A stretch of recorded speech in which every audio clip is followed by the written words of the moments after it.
नमस्कार, मैं Sunita Nandwani, associated with Shri Vashishtha विद्यालय। वशिष्ठ विद्यालय जहाँ हमने हमेशा ख्याल रखा है हमारे बच्चों का, आपका। We are like a family, तो हमें हमारी फैमिली का हमेशा ध्यान रहता है। लॉकडाउन में हमारे पेरेंट्स और हमारे बच्चे, हम चाहते हैं कि हमारे पेरेंट्स और हमारे बच्चे लॉकडाउन में डॉक्टर से बात करें, ताकि अगर उन्हें कोई परेशानी है लॉकडाउन के दौरान, या फिर ऐसे ही वो किसी डॉक्टर को कंसल्ट करना चाहते हैं, अपने बच्चों से रिलेटेड कुछ सवाल पूछना चाहते हैं, तो वो हमारे पेडाइट्रिशियन डॉक्टर प्रशांत कारिया से बात कर सकते हैं।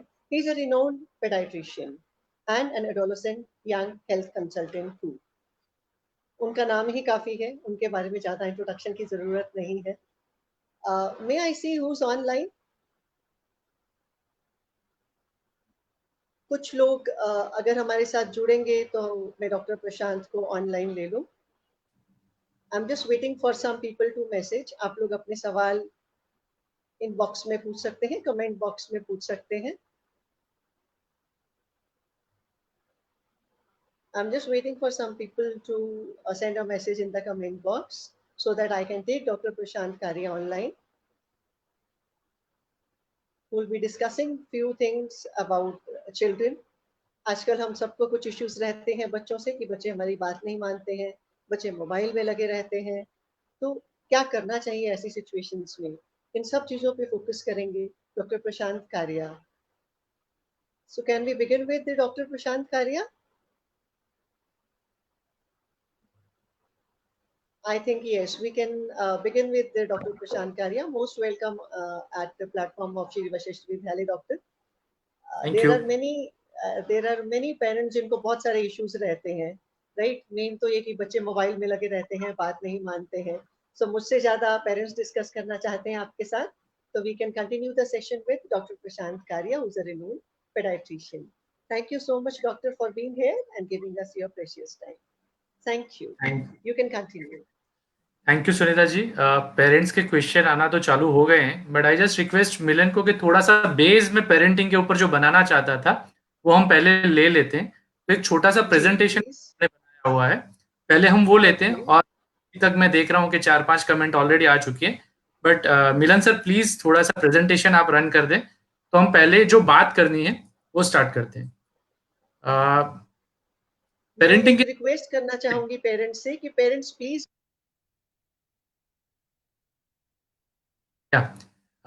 presentation. Thank you ji.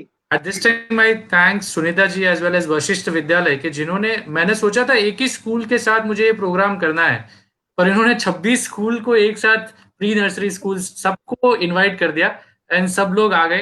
And I can see my friend Paresh Patel who is actually attached with Vashishtha Vidyalaya के, जो अभी फेसबुक पे ही हैं। हम थोड़ा सा बेस जो मैं बनाने की बात कर रहा हूँ वो हम चालू कर रहे हैं। तो परवरिश की जब हम बात कर रहे हैं तो हम हमेशा से ये कहते हैं बच्चों को प्यार देना चाहिए, बच्चे हमेशा एक दूसरे को हमें टाइम देना चाहिए। लकीली माने कि हमारे साथ अभी जो सिचुएशन है वो ब्लेसिंग इन डिस्गाइज जैसा हो गया है, सब लोग घर पे आ गए हैं। पहले ऐसा होता था कि पापा जो होते थे वो बच्चों को सिर्फ हॉरिजॉन्टली बड़ा होते देखते थे, ऐसे कि बच्चा सो रहा होता है, वापिस आते हैं तब भी बच्चा सो रहा होता है। अब वो बच्चों को वर्टिकली भी ऐसे बड़ा होते देख रहे हैं कि हाँ मेरा बेटा ऐसे हाइट में बड़ा हो रहा है। तो ये जो एक तरह से हमारा ब्लेसिंग जैसा है, उसकी बात करने के लिए मैंने ये छोटा सा प्रेजेंटेशन बनाया। Slide please Milan sir. तो यहाँ पे पहली बात पेरेंटिंग की, परवरिश की जब मैं कर रहा हूं, सेकंड स्लाइड सर, कि जब पेरेंटिंग की बात हो रही होती है तो जो सबसे ज्यादा इंपॉर्टेंट है क्या होता है, सबसे ज्यादा जरूरी है हम बच्चों को संस्कार दें। हम सब लोग यही चाहते हैं कि हम अपने संस्कार बच्चों को दें। तो वो जो सेकंड स्लाइड है, आप जो नेक्स्ट स्लाइड लेंगे मिलन सर, आपको आवाज आ रही है तो आप मेरी सेकंड स्लाइड ले लें। Next please. ओके, कोई बात नहीं, वो जब तक नेक्स्ट स्लाइड नहीं ले चेंज करते हैं तब तक मैं रूट्स की जो बात कर रहा था, यहाँ पे एक स्टोरी से मैं बिगिन करूंगा मेरी टॉक। कोरोना टाइम से पहले ऐसा था कि दो पड़ोसी थे, हस्बैंड वाइफ दोनों, एक नया पेड़ लेके आए थे, एक पौधा लेके आए थे नया।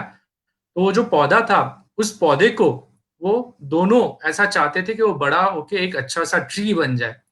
तो दोनों घर के जो पेरेंट्स थे उन्होंने ऐसा किया कि हमें इसको बड़ा करना है। इसलिए ये हुआ कि एक घर के जो पेरेंट्स थे वो दोनों हस्बैंड वाइफ ऐसे थे कि वो बहुत ज्यादा केयरिंग थे। वो रिपीटेडली उस प्लांट को पानी देते रहते थे, बहुत अच्छा सा उसमें मैन्योर या खाद जो होता है वो डालते रहते थे। धूप थोड़ी सी भी आए तो उसको बचा लेते थे, और ऐसे करने से ऐसा होता था कि वो पौधा थोड़ा जल्दी बड़ा होने लगा था।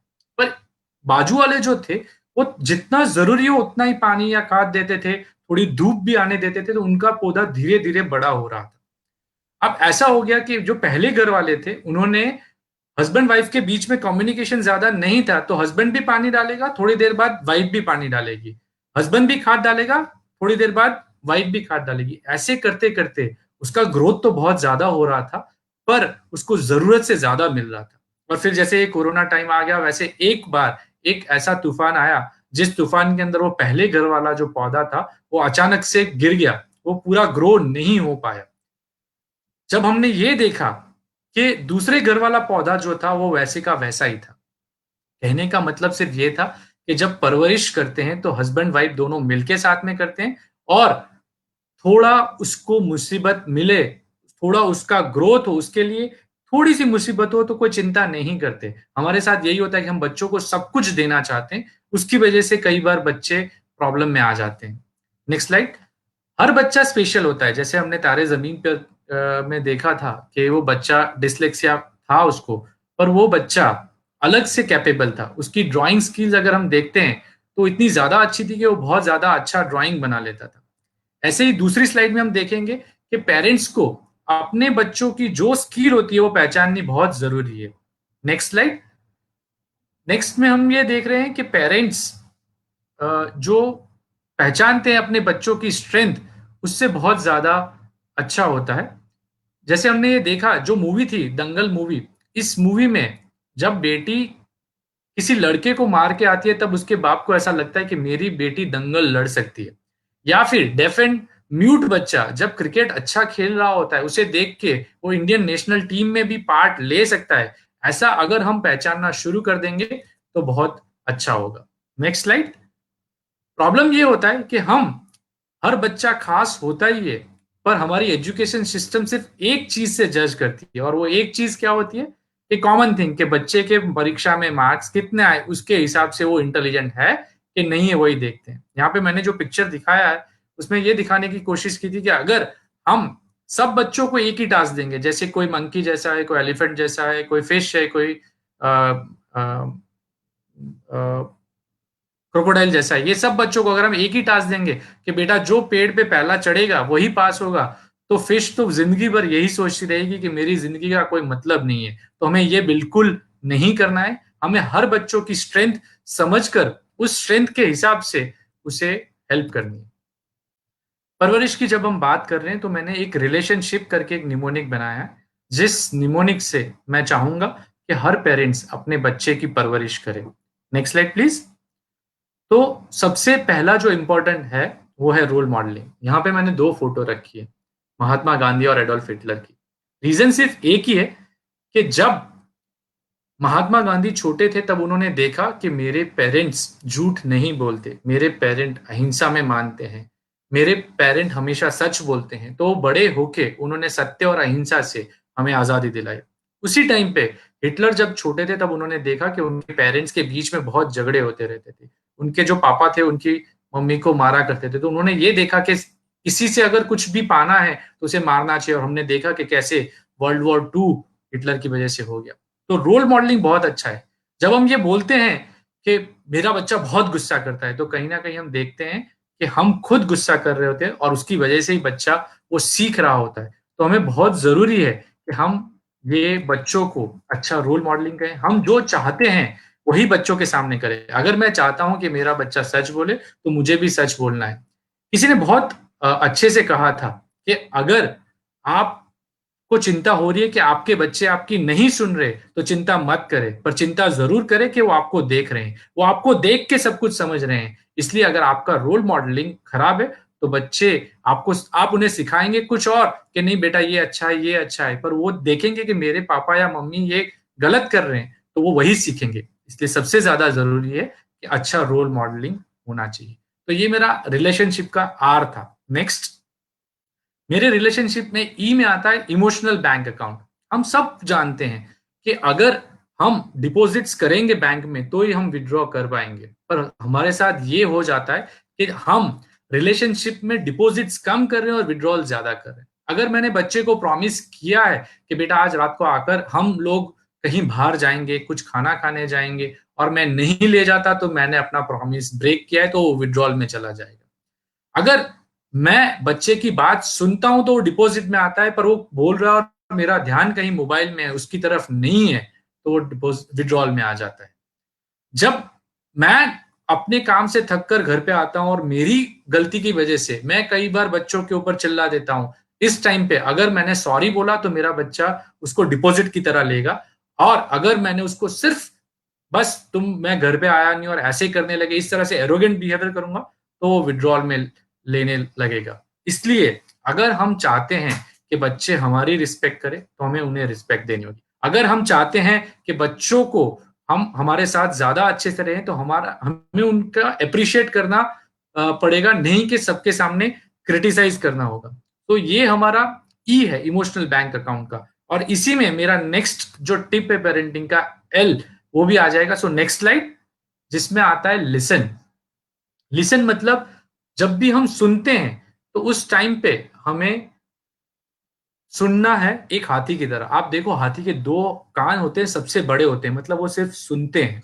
हमारे पास भी दो कान है और एक ही मुंह है, इसका मतलब सुनना ज्यादा है और बोलना कम है। बच्चों की परवरिश करते वक्त अगर हम उनसे सुनते रहेंगे तो ये कभी भी कन्फ्लिक्ट नहीं होगा। अब देखो जब बच्चे छोटे होते थे तो हम कितना अच्छे से उनके साथ बातें किया करते थे, हम उनकी पहली आवाज सुनने के लिए, पहला वर्ड सुनने के लिए कितना बेचैन रहते थे।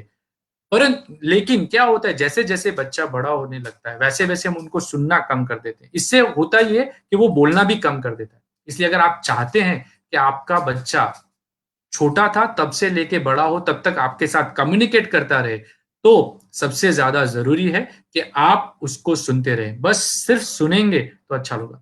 बच्चा स्कूल से जब वापस आता है वो 15 मिनट ऐसी होती है कि उस टाइम पे उसको दो चीजें जरूरी होती है। एक, आपका हग, आप उसको हग करो, टच करो कि बेटा तू घर आ गया, चलो बहुत अच्छा। उस टाइम की जो 15 मिनट होती है उस टाइम पे उससे बात करो कि नहीं, हग कर दिया, उसको सुना आज स्कूल में क्या किया, टीचर ने क्या बोला, किसी फ्रेंड के साथ क्या हुआ, तो फिर कभी ऐसा नहीं होगा कि वो आपसे कुछ चीज शेयर नहीं करे।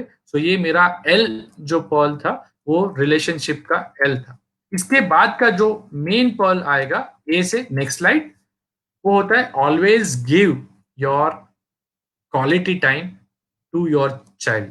होता क्या है कि हम घर पे होते हैं, उस टाइम पे भी अगर हम मोबाइल पे ही बैठे होते हैं तो वो क्वालिटी टाइम में नहीं होता। हमें उनके साथ फन एक्टिविटी करनी है, कुछ भी एक्टिविटी ऐसी करो बच्चों के साथ, बच्चे बन के। जैसे आप इस पिक्चर में देखोगे कि पेरेंट्स बच्चे के साथ उसके मुंह से जैसे जीभ निकाल रहे हैं, ऐसे जीभ निकाल रहे हैं, तो बच्चे को ज्यादा मजा आ रहा है, तो वो हमेशा उसको मजा ही आता होता है।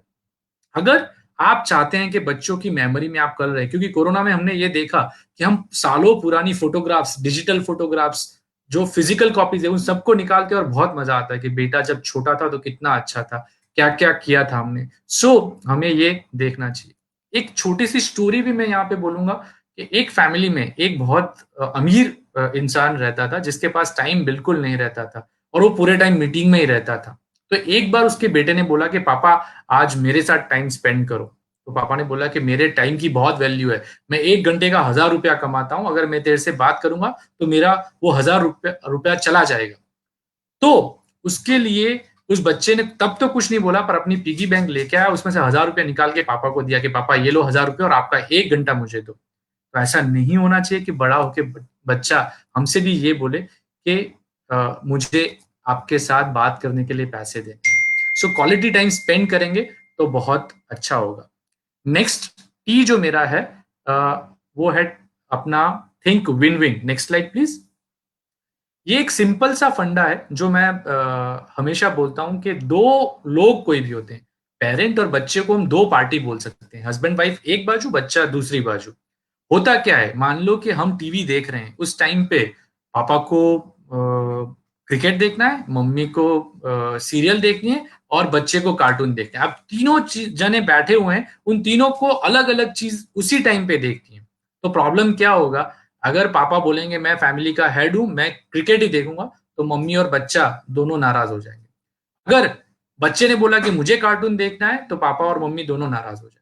और अगर ऐसा हो गया कि ये चीजों में एक दूसरे के साथ झगड़ा करने लगे, और इस झगड़े की वजह से ऐसा हो गया कि पापा ने रिमोट फेंक दिया या बच्चे ने रिमोट फेंक दिया, तो सब लोगों का चला गया कि अब तो रिमोट फेंक गया या तो टीवी पे फेंक दिया, टीवी टूट गया, अब कोई कुछ देख सकता नहीं है। तो वो सबके लिए प्रॉब्लम होगा। विन विन सिचुएशन क्या हो सकती है इसमें, हम पहले से रूल बना सकते थे कि इस टाइम पे हम ये देखेंगे, हम लोग सब साथ में बैठ के एक बार क्रिकेट भी देखेंगे, एक बार सीरियल भी देखेंगे और एक बार कार्टून भी देखेंगे। या तो आज के जमाने में सबसे अच्छा है रिकॉर्डिंग भी अवेलेबल होता है, हम रिकॉर्ड करके रख लेंगे, और नहीं तो ऑनलाइन भी हमारे पास ओटीटी हैं जिससे ऐसा होगा कि हम वो फिर से देख पाएंगे।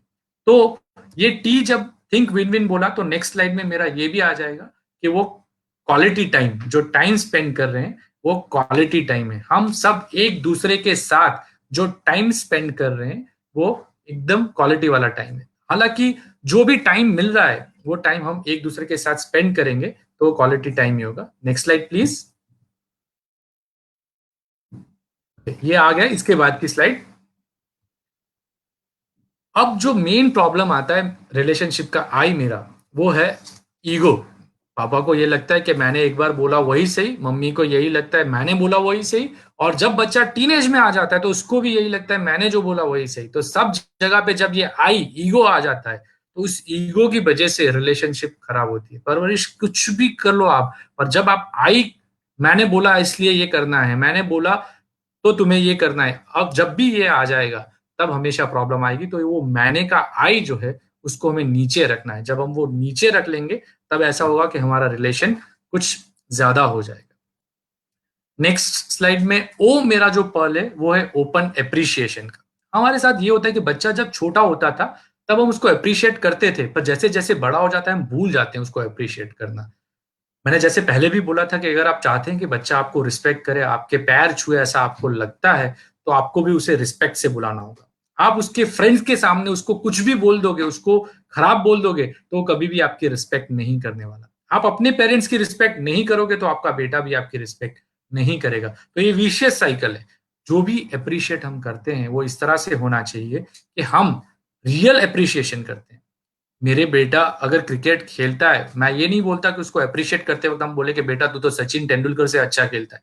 मैं उसको ये बोलूंगा कि बेटा तू क्रिकेट का शॉट अच्छा लगाता है। क्योंकि अगर मैंने उसको ये बोल दिया कि तू सचिन तेंदुलकर से अच्छा खेलता है, और फिर फ्यूचर में ये होगा कि उसका स्कूल की टीम में भी सिलेक्शन नहीं हुआ, तो वो डिप्रेशन में आ जाएगा। इसलिए हम उसको सिर्फ यही बोलेंगे, रियल अप्रिशिएशन, कि बेटा तू क्रिकेट अच्छा खेलता है, दैट्स इट। तो वो एक परवरिश का हमारा ओ से पर्ल था।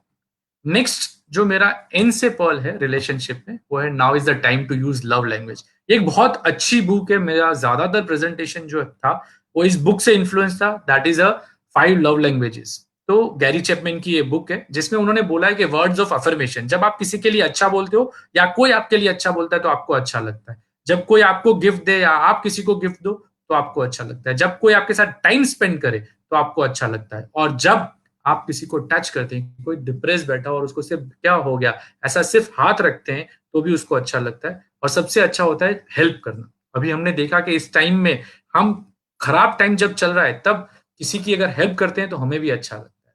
तो ये 5 चीजें अगर हम बच्चों को सिखा पाएंगे तो उनकी परवरिश बहुत अच्छे से होगी। यहाँ पे अगेन एक एग्जांपल मैं दूंगा कि सुधा मूर्ति एंड नारायण मूर्ति जो इन्फोसिस से हैं, उनसे एक बार किसी ने पूछा था कि आप अपने बच्चों को, आप तो बहुत एक्ट्स ऑफ सर्विस करते हैं, बहुत ज्यादा पैसे डोनेट करते रहते हैं, ईयरली करोड़ ऑफ रुपीज आप स्पेंड कर रहे हैं, पर आप अपने बच्चों को कैसे ये सिखाते हैं? तब उन्होंने ये बोला था कि अगर मेरे बेटे को कपड़े लेने हैं, अगर वो बोलता है या मेरी बेटी या बेटा ये बोलता है कि मुझे 5 नए कपड़े लेने, तो उस टाइम पे उसे ये बोला जाता है कि तुम्हारे पास जो पुराने 5 कपड़े वो पहले तुम्हें डोनेट कर। तो ये एक्ट ऑफ सर्विस अगर हम बच्चों को इतनी यंग एज से सिखाएंगे तो हो सकता है कि वो शेयरिंग की फीलिंग भी अभी से सीख जाएंगे। इसीलिए मेरा नेक्स्ट जो पर्ल है एस से, नेक्स्ट स्लाइड प्लीज, वो है शेयर योर फीलिंग्स। जैसे टच तो मैंने बोल दिया था, हम जादू की जप्पी तो देते ही रहते हैं, पर उसके साथ साथ जब हम उनके साथ अपनी फीलिंग शेयर करते हैं, बेटा आज मेरा मूड अच्छा नहीं है प्लीज, तो वो समझेगा कि क्या दुख होता है। आज मैं बहुत खुश हूं, आज तुमने ऐसा किया तो मुझे अच्छा लगा, आज तुमने ऐसा किया तो मुझे अच्छा नहीं लगा। हम जब अपनी फीलिंग्स शेयर करते हैं तब उनको बहुत ज्यादा मजा आता है। उसके बाद जो नेक्स्ट पल है, नेक्स्ट स्लाइड, एच से, वो है हैव कॉमन हॉबीज। अगर हम चाहते हैं कि बेटे के या बेटी के साथ वो हमारे साथ अभी जो टाइम स्पेंड करे वो ज्यादा स्पेंड करे, तो उसके लिए जरूरी है कि कॉमन हॉबी होना जरूरी है। आई मीन मैं बहुत अगर रीडिंग करता हूं तो मेरा बेटा भी मेरे साथ रीडिंग करता है। मुझे फोटोग्राफी का शौक है तो मेरे बेटे को भी फोटोग्राफी का शौक है। तो ये अगर कॉमन हॉबी होने की वजह से ये होता है कि हमारा इंटरेक्शन और ज्यादा हो जाता है। कई बार तो हम एक दूसरे के साथ थोड़ी रेस भी लगाते, चल मैं पहले बुक खत्म करता हूँ, चल तू पहले बुक खत्म कर, या तो मेरा फोटो तेरे फोटो से ज्यादा अच्छा आएगा। वो रेस जो होती है उसमें कभी ऐसा नहीं होता कि मैं जीत गया या मैं हार गया, पर हमेशा ये होता है कि चलो हम एक दूसरे के साथ ये करते हैं तो उससे अच्छा होगा। लास्ट जो दो चीजें पर्ल की बाकी है, आई से मेरा मानना है, आई बिलीव टिपिकली कि बच्चों को कभी भी क्रिटिसाइज नहीं करना चाहिए। आपको अगर लगा कि बच्चे ने कुछ तोड़ दिया तो उस एक्ट को क्रिटिसाइज करो, पर बच्चे को नहीं। क्योंकि याद करो वो दिन जब हमारे पास ऐसे दिन थे जब हम भगवान से दुआ करते थे कि हमारे घर में कोई नन्हा सा बच्चा हो, तो उस नन्हे से बच्चे में वो ब्लैक बोर्ड की तरह आया था, बिल्कुल कोरा था, उसपे जो कुछ भी लिखा गया उसमें कहीं ना कहीं हमारा या एनवायरमेंट का हाथ है। तो क्रिटिसिज्म नहीं करना चाहिए। अगेन एक स्टोरी, एक सोलोमन आइलैंड था, उस आइलैंड पे लोग मानते थे कि पेड़ के पास खड़े होकर अगर आप उसके बारे में नेगेटिव बोलते रहते हैं तो वो पेड़ मर जाएगा। सेम चीज बच्चों के साथ होती है। अगर नॉन लिविंग ऑर्गेनिज्म मतलब थिंग जैसे पेड़ है उसके सामने आप नेगेटिव बोलते रहोगे, क्रिटिसाइज करते रहोगे, वो मर सकता है, तो बच्चे भी वही होंगे। और सेकेंड होता है कंपेरिजन। हम हमेशा बाजू वाले का बेटा है ना, वो पढ़ने में इतना अच्छा है, वो जो है ना वो पढ़ने में आगे जाता है, वो क्रिकेट अच्छा खेलता है, ऐसा कंपैरिजन करेंगे तो कभी अच्छा नहीं होगा। हम सचिन को कभी ऐसा कंपैरिजन करके बोलेंगे कि तेरे से लता मंगेशकर अच्छा गाना गाती है तो सचिन तो डिप्रेशन में आ जाएगा, पर ऐसा नहीं है। हमें उसकी जो स्ट्रेंथ है उसको अप्रिशिएट करना है, ना कि क्रिटिसिज्म या कंपैरिजन करना है। और लास्ट थिंग, परवरिश की, रिलेशनशिप की, हो सकता है किसी से भूल हो जाए, कोई भी परफेक्ट पेरेंट नहीं होता। मतलब मेरे एक फ्रेंड ने बहुत अच्छा बोला था कि आजकल हम सब लोग पेरेंटिंग के क्लास करते थे पर हमारे पेरेंट्स ने कभी क्लास नहीं किए थे, और वो अच्छे से पेरेंटिंग कर लेते हैं। वो अच्छे से पेरेंटिंग इसीलिए कर पाते थे कि वो याद रखते थे कि बच्चों ने अगर कोई गलती की है तो उनको क्रिटिसाइज नहीं करते, उस गलती को माफ कर देते हैं, उस गलती को भूल जाते हैं। तो जब भी ये याद रखिए कि आप देखो आजकल के बच्चे, किसी को बोलो ना बेटा सॉरी बोलो तो वो सॉरी नहीं बोलेंगे, पर अगर वो सॉरी बोलना सीख जाएगा इस एज से तो आपको बोलना है उसको अप्रिशिएट करके कि बेटा जो पहले सॉरी बोलता है ना वो बहुत बहादुर होता है। और साथ में ये भी बताना है कि अगर कोई सॉरी बोलता है तो उस टाइम पे उसको माफ करने वाला भी उतना ही स्ट्रांग होता है। तो जब भी हम सॉरी बोलते हैं या किसी को माफ कर देते हैं या किसी चीज को भूल जाते हैं तो उस टाइम पे हम खुश होते हैं। तो परवरिश में मैं सिर्फ इतना बोलना चाहूंगा लास्ट स्लाइड के साथ, और फिर आप सबके बहुत सारे क्वेश्चन आ गए हैं तो वो क्वेश्चन एक के बाद एक हम लेना चालू करेंगे। कि बच्चों को परवरिश करने के बाद ऐसा मत बनाओ कि सबको डॉक्टर या इंजीनियर बनना है। आज अगर मिलन हमारे साथ नहीं होते तो जिस स्मूथली उन्होंने मेरा प्रेजेंटेशन रन किया वो नहीं हो सकता था। आज टीचर नहीं होते तो डॉक्टर इंजीनियर नहीं बनते। आज आर्किटेक्ट नहीं होता तो मेरे घर का जो लुक मुझे देना है वो नहीं हो सकता था। तो सब लोग, बहुत जरूरी होता है कि वो चीजें सब प्रोफेशन में आनी चाहिए। तो मैं सबको यही बोलूंगा लास्ट स्लाइड पे लेके कि आप जो बाबा रणछोड़ दास ने बोला था कि जिस चीज में बच्चा एक्सीलेंट है उस चीज में उसे आगे बढ़ने दो। मैंने ये देखा हुआ है, मेरे जो फ्रेंड्स मेरे साथ पढ़ते थे, कोई अच्छा सीए बन गया है, कोई अच्छा आर्किटेक्ट बन गया है, कोई अच्छा फोटोग्राफर बन गया है, पर वो सब लोग, शायद ऐसा भी है कि एक डॉक्टर से कमाने में कंपैरिजन मैं नहीं करूंगा पर खुशी में कंपैरिजन जरूर करूंगा कि वो अपने प्रोफेशन में बहुत ज्यादा खुशी है। तो परवरिश ऐसी करो कि बच्चों को खुशी मिले, उनको बांध के नहीं रखते, जैसे रूट्स दिए ऐसे उनको विंग्स भी देनी है जैसे वो उड़ान भी भर सके। So thank you very much. और अब टाइम है हमारी कमेंट्स लेने का। बहुत सारी कमेंट्स और क्वेश्चंस आ चुके हैं, सो आई विल जस्ट रिक्वेस्ट मिलिन के मुझे थोड़ा सा हेल्प करें कि जिससे मैं ये सारे क्वेश्चंस ले पाऊँ। इसमें ज़्यादातर सबने लेक्चर के बारे में लिखा है। आई विश कि अब आप क्वेश्चन लिखो। परेश भाई ने जो मैंने बोला था वही बहुत अच्छे से कहा कि बाળક તમે જે કહો છો તે નહીં પણ તમે જે કરો છો એ કરે છે। સો તમે જે કરશો એ જ બાળક કરશે। સો એવું કરો કે બાળક તમને ફોલો કરે। સો બહુ જ સારું એમણે કીધેલું છે। આઈ થિંક સ્ટાર્ટિંગમાં એક ક્વેશ્ચન હતો મિલનભાઈ। ઓકે, પહેલો ક્વેશ્ચન છે guide for adamant child. I think fourth comment છે મિલનભાઈ। નિકુંજભાઈએ પૂછ્યું છે guide for adamant child. Adamant child मतलब जिद्दी चाइल्ड। मैं हिंदी इसलिए यूज कर रहा हूँ कि काफी लोगों ने ऐसा बोला था कि थोड़े पेरेंट्स ऐसे हैं कि जिनको गुजराती समझ में नहीं आती, तो उनके लिए एडमेंट मतलब जिद्दी।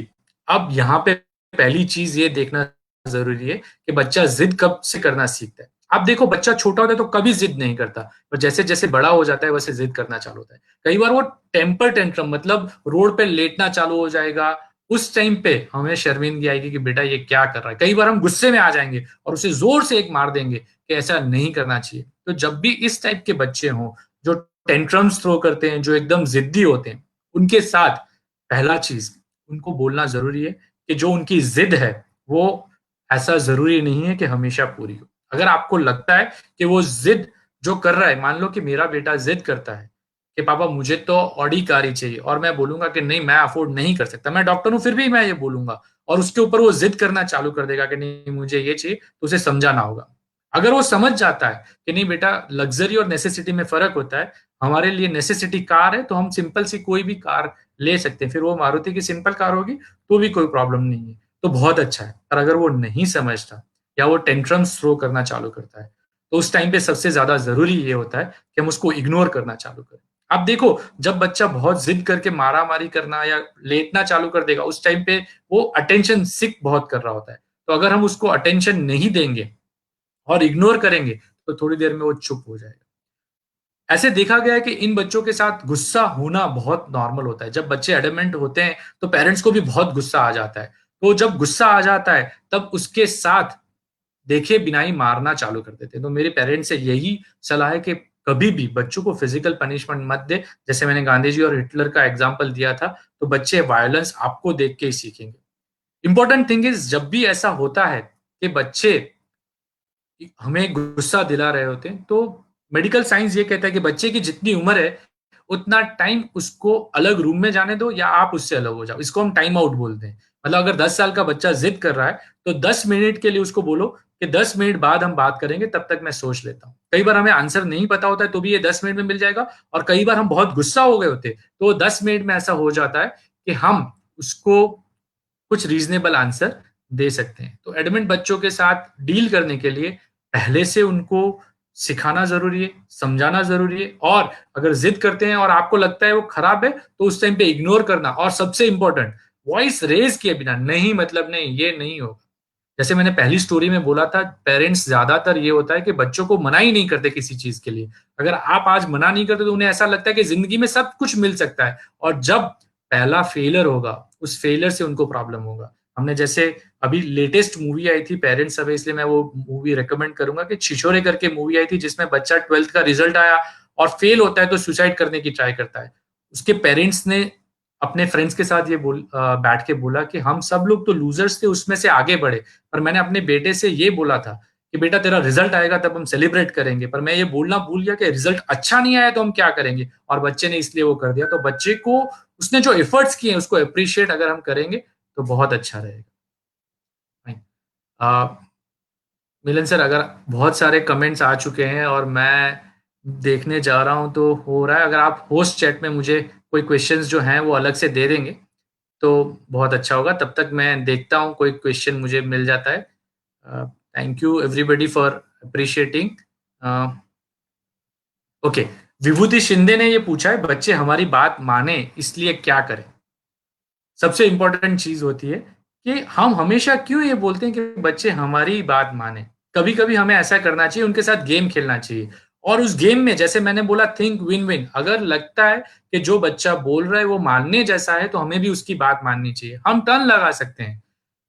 हर बच्चे को अच्छी चीज सिखाने के लिए हमें एग्जाम्पल सेट करना होगा, और उस एग्जाम्पल के लिए सबसे ज्यादा जरूरी है कि पहले हम करें। अगर बच्चा हम बच्चे को ये सिखाना चाहते हैं कि बेटा सुबह शाम 2 टाइम ब्रश करना चाहिए, पर मैं ही सुबह एक बार ही ब्रश करूंगा तो मेरा बेटा नहीं करेगा या मेरी बेटी नहीं करेगी, इसलिए हम दोनों साथ में मिलके सुबह शाम अगर ब्रश करेंगे तो उसमें वो आदत आ जाएगी।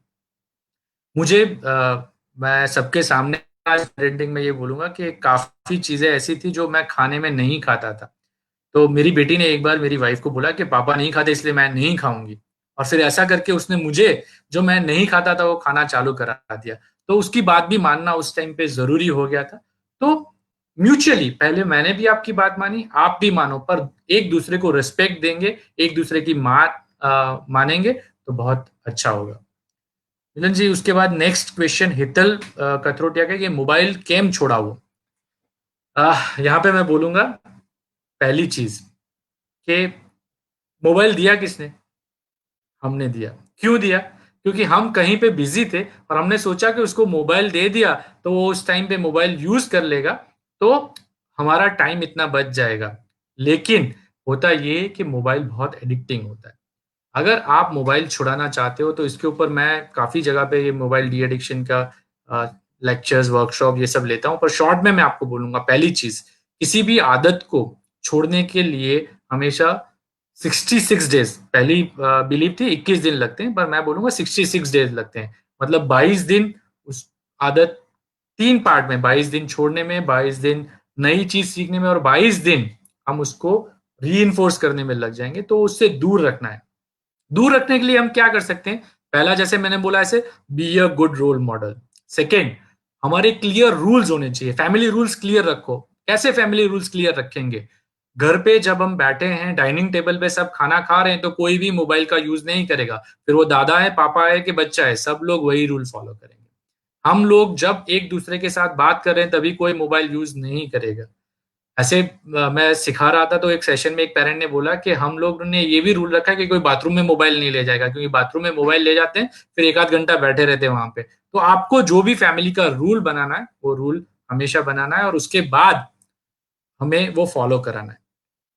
फोर्थ इंपॉर्टेंट चीज, मोबाइल क्यों अच्छा लगता है? क्योंकि उसमें कम्युनिकेशन करने के लिए हमें बहुत सारी चीजें होती हैं। तो हमें जरूरी है कि हम बच्चों के साथ कम्युनिकेट अच्छे से करें तो उनकी वो नीड जो है वो पूरी हो जाएगी। अब देखो आजकल के बच्चे ज्यादातर मोबाइल में क्या खेलते हैं? गेम और यूट्यूब। आर्ट एंड क्राफ्ट ज्यादा देखते हैं अगर बच्चे, तो हम अगर आर्ट एंड क्राफ्ट घर पे कराएंगे तो उनको मजा आएगा। हम जब वो बच्चे गेम खेल रहे होते तो हम जो पुराने जमाने में खेलते थे, मुझे याद है जब मैं छोटा था तो मार्बल्स के साथ खेला करता था, गिल्ली डंडा खेला करता था, क्रिकेट खेला करता था। पर आजकल के बच्चे मोबाइल में खेलते हैं। पर जब उनको यही गेम हम फिजिकली खेलने के लिए बोलेंगे तब वो खेलेंगे। तो इस तरह से थोड़ी बहुत चीजें करके हम उनकी मोबाइल की एडिक्शन छुड़ा सकते हैं। Last important thing mobile use में ये होता है कि क्लियर रूल्स। आप मोबाइल में एप्स रख सकते हैं। एप्स मतलब कैसा? कि मोबाइल का यूज कितना हुआ उसके लिए। तो जो लोग आईफोन यूज करते हैं उसके अंदर स्क्रीन टाइम करके एक ऐप इनबिल्ट आती है, और जो एंड्रॉइड यूज करते हैं उसमें स्क्रीन टाइम या तो टाइम यूजेज या यूजेज टाइम कोई भी ऐप आती है जिससे आप उसमें पेरेंटल कंट्रोल डाल सकते हैं। गूगल ने बहुत अच्छा लिंक डाला हुआ है, गूगल फैमिली वेलनेस। मेरे मोबाइल में ये ऐप डालने के बाद same Google wellness link for children and teenagers, ये अगर बच्चे के मोबाइल में डाली जाती है तो बच्चा जब भी यूज करेगा तो हम अपने यहां से रिस्ट्रिक्ट कर पाएंगे कि आधे घंटे से ज्यादा नहीं, ये साइट नहीं। क्योंकि आजकल तो प्रॉब्लम ये भी होता है कि जब ये बच्चे देख रहे होते हैं मोबाइल तो कई बार पॉर्न साइट्स पे चले जाते हैं, एडल्ट साइट्स पे चले जाते हैं, तो वो भी कम हो जाएगा। तो इस सब चीजों की वजह से हम उनका मोबाइल छुड़ा सकते हैं। ओके, नितिन प्रजापति ने पूछा है how to positively handle class 10th girl. तो यहाँ पे मैं ये बोलना चाहूंगा कि आप क्या पूछना चाहते हैं एग्जैक्ट। पॉजिटिवली हैंडल मतलब जब बच्चा 10th में आता है उस टाइम पे जो मैंने छिछोरों का एग्जांपल दिया था उसको बोलना ही है कि बेटा स्टडीज 10th और 12th दो बेंचमार्क्स हैं, और अगर एक बार फेल हो गए तो उसका मतलब ये नहीं कि हमेशा ही फेल होंगे, आप आगे बढ़ ही सकते हैं। तो पॉजिटिवली हैंडल करने के लिए उसको ये बोलना है कि तुम जो एफर्ट कर रहे हो उसको हम अप्रिशिएट करेंगे। तुम्हारे जो कुछ भी एफर्ट है, अगर तुम मोबाइल या टीवी में डिस्ट्रेक्शन में टाइम नहीं खराब कर रहे, अपनी पढ़ाई में जो टाइम देना चाहते हो वो दे ही रहे हो, तो हमारे लिए वो बहुत अच्छा है। तुम्हारा रिजल्ट 80% आए या 90% आए, उससे कोई फर्क नहीं पड़ने वाला। उससे ये नहीं हो जाने वाला कि 90% मार्क्स आए तो ही तू मेरी बेटी है और 80% आए तो मेरी बेटी नहीं है। तो हमारे लिए हमारी बेटी रहेगी, हमारी परी रहेगी। ऐसे सिर्फ ध्यान दो अच्छे से पॉजिटिविटी लाने के लिए, क्योंकि 10th में स्ट्रेस ज्यादा आ जाता है। तो बच्चों को हमें सिखाना होगा थोड़ा सा स्ट्रेस मैनेजमेंट। नॉर्मली हमने ये देखा हुआ है कि बच्चे 3 जोन में रहते हैं। एक होता है कंफर्ट जोन, जिसमें वो नॉर्मल एफर्ट्स करेंगे और थोड़े उनकी नॉर्मल रिजल्ट आ जाएगा। सेकेंड होता है स्ट्रेच जोन, जिसमें वो थोड़ा स्ट्रेच होंगे तो ज्यादा अच्छा रिजल्ट देंगे। पर वो थर्ड जोन में ज्यादातर 10th या 12th में चले जाते हैं, जिसको हम स्ट्रेस जोन बोलते हैं। और वहां पे उनका फटीग हो जाता है, वो पूरा जो रिजल्ट देना होता है वो नहीं दे पाते।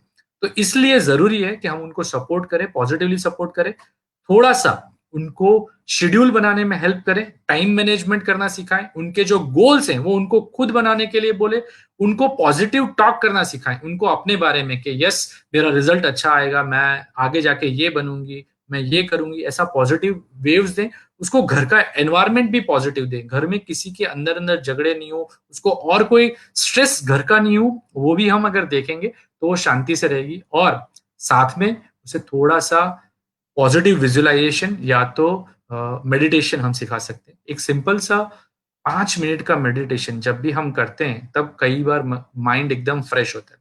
हम देखिए अपने माइंड में एक साथ हजारों विचार आते रहते हैं, उस विचार को अगर हमें रोकना है तो मेडिटेशन करना बहुत जरूरी है। मेडिटेशन में कुछ अगर बच्चा ज्यादा नहीं करता, पर सिर्फ सिंपल डीप इंस्पिरेशन, फिर होल्ड करे और एक्सपायर करे, एक्सेल करे। तो इनहेल, होल्ड और एक्सेल इतना जो करते हैं उसको रिपीटेडली करते वक्त हम सिर्फ अपनी सांस पे ध्यान दें, या तो डीप ओम चैंटिंग। ओम मतलब कोई रिलीजन नहीं है, सिर्फ ओम इसलिए बोला जाता है कि ओम।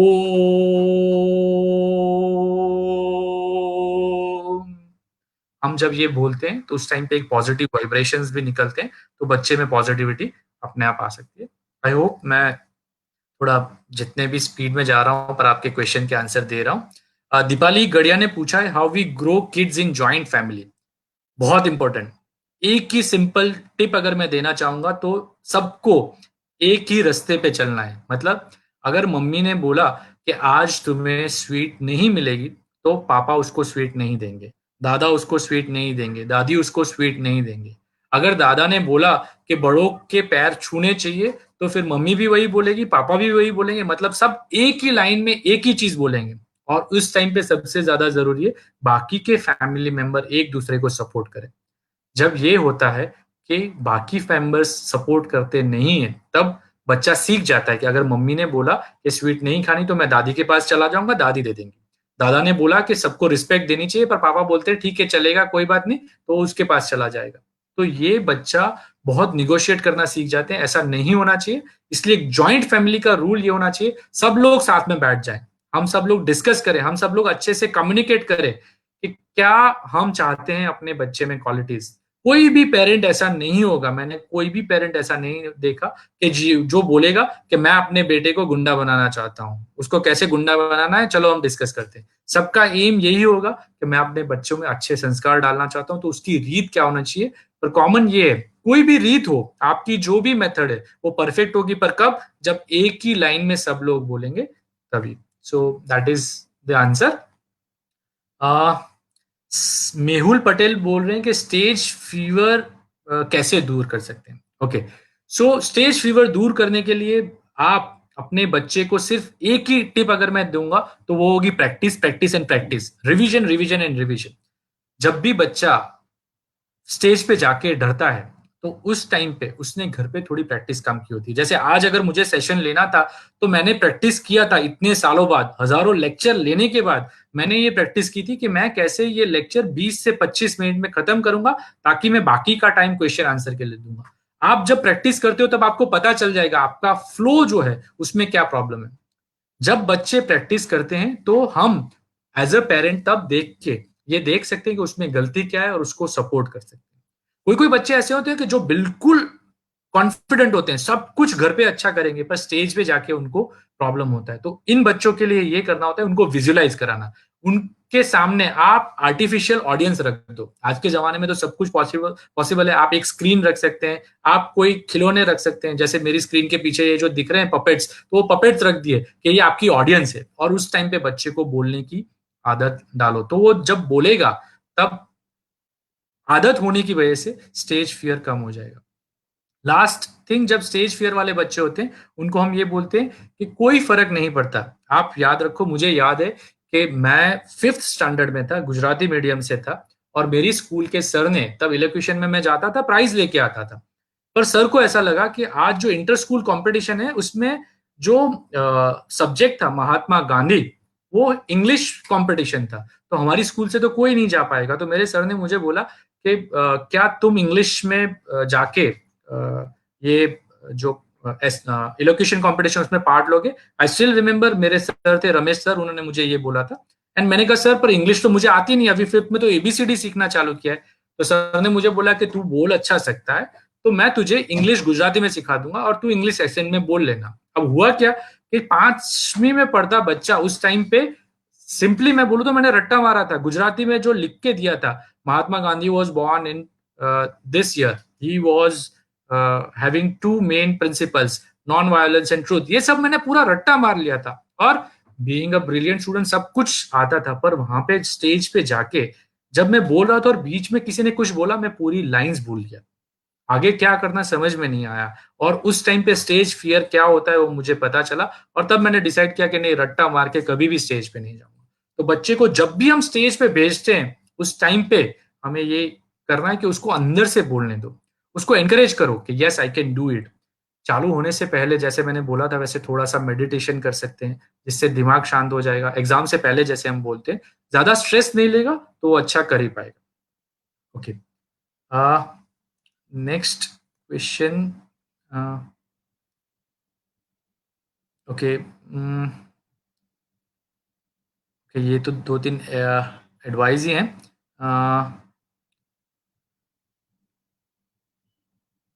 ओके, परेश भाई ने बहुत अच्छा पूछा है कि लॉकडाउन में पेरेंट्स घर पे थे तो उन्होंने बहुत ज़्यादा टाइम दिया और बच्चे उनके क्लोज आ गए। अब जब रेगुलर लाइफ चालू हो जाएगी तो बच्चे वापिस वो मिस करेंगे, फैमिली टाइम मिस करेंगे, तो बच्चों पे उसकी क्या असर होगी? बहुत अच्छा सवाल है। पहला मेन चीज, इस लॉकडाउन में जितने भी पेरेंट्स ने बच्चों को टाइम दिया है ना, उनके लिए क्लैपिंग। ज्यादातर हुआ ये है कि लॉकडाउन में पेरेंट्स ने वेब सीरीज देखी है, टीवी देखा है, बच्चों के साथ टाइम कम स्पेंड किया है। पर जिन्होंने भी स्पेंड किया है बहुत अच्छा, उन्होंने क्वांटिटी में क्वालिटी टाइम स्पेंड किया है। अब जब बच्चे को इस चीज की आदत हो गई और जब नहीं देखेगा तो ये होगा कि आप काम पे और बच्चा फोन करेगा, पापा कब घर आ रहे हो? मेरे साथ हमेशा ये होता है, 1 बजता है और मेरा बेटा मुझे फोन करता है। अभी ऐसा था कि लॉकडाउन से पहले मैं 2-3 बजे घर आता था, अभी मैं 1 बजे घर चला जाता था। तो रोज 1 बजे 5 मिनट हो गई तो मेरा बेटा मुझे फोन कर देता है और मैं उसके साथ घर पे पहुंच जाता हूँ। तो जब रेगुलर टाइम चालू हो जाएगा तब वापिस यही होगा कि वो मिस करेगा वो टाइम। तो उस टाइम पे हमें कुछ ना कुछ करके, हमने ये सीख लिया, लॉकडाउन ने एक बहुत अच्छी, जैसे मैंने बोला ना, ब्लेसिंग इन डिस्गाइज, ये चीज बता दी है कि काफी चीजें ऐसी होती हैं जो हम अवॉइड कर सकते हैं।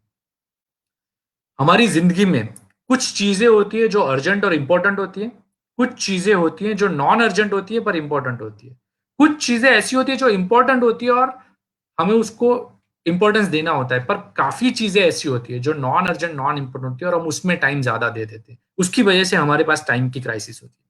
आज हमने देखा कि हमारे पास टाइम ही टाइम है। तो अगर मैं सुबह हॉस्पिटल में, अपना एग्जांपल इसलिए दे रहा हूं कि मैं अच्छे से आपको बता पाऊंगा, कि मैं सुबह 3 घंटे और शाम को 2 घंटे हॉस्पिटल से 5 घंटे जाता हूं, तो भी सारे पेशेंट में देख सकता हूं। तो वो अगर शेड्यूल में थोड़ा पेरेंट्स चेंज करेंगे और बच्चे को टाइम दे पाएंगे तो उनके ऊपर कोई असर नहीं होगी, नहीं तो वो ज्यादा डिप्रेशन में भी आ सकते हैं। उनको पेरेंट्स की जरूरत होगी और वो देखेंगे पेरेंट्स नहीं है तो वो फ्रस्ट्रेट भी ज्यादा हो जाएंगे, और फिर अभी हमने लॉकडाउन में देखा बढ़ गया है तो वो हो सकता है कि और ज्यादा बढ़ जाए। पारुल ने पूछा है, क्या काउंसलिंग करवाने से डार्क पैड डर पड़ सकता है?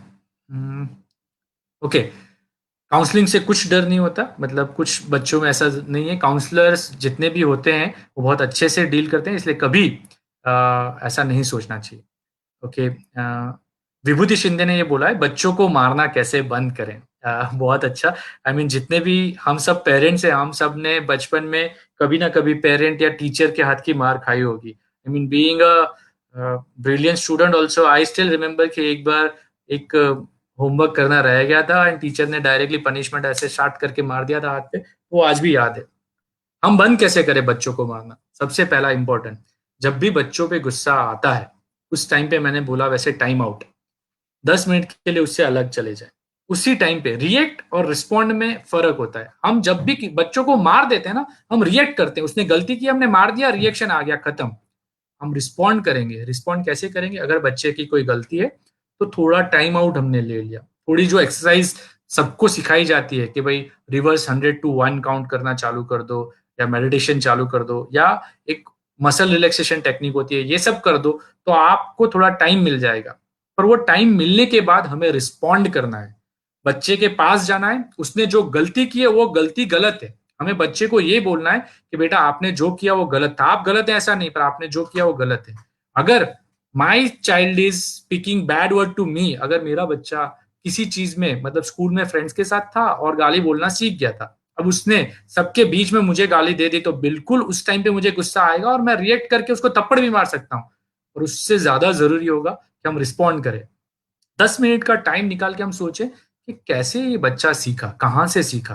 क्या ऐसा होता है कि जब मैं गाली बोल रहा था वो उसने सुन ली, या उसके फ्रेंड्स बोलते हैं क्यों इसने किया, घर का कोई और ऐसा है जो करता था।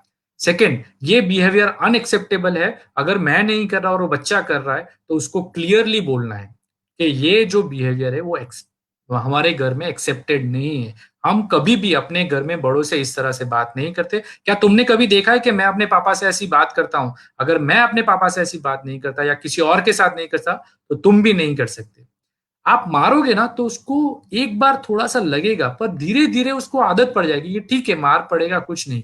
उसको अंदर से फील कराना है, वो उसको अंदर से फील होगा कि उसने गलती की है, तो वो खुद सॉरी भी बोलेगा और दूसरी बार वो चीज नहीं करेगा।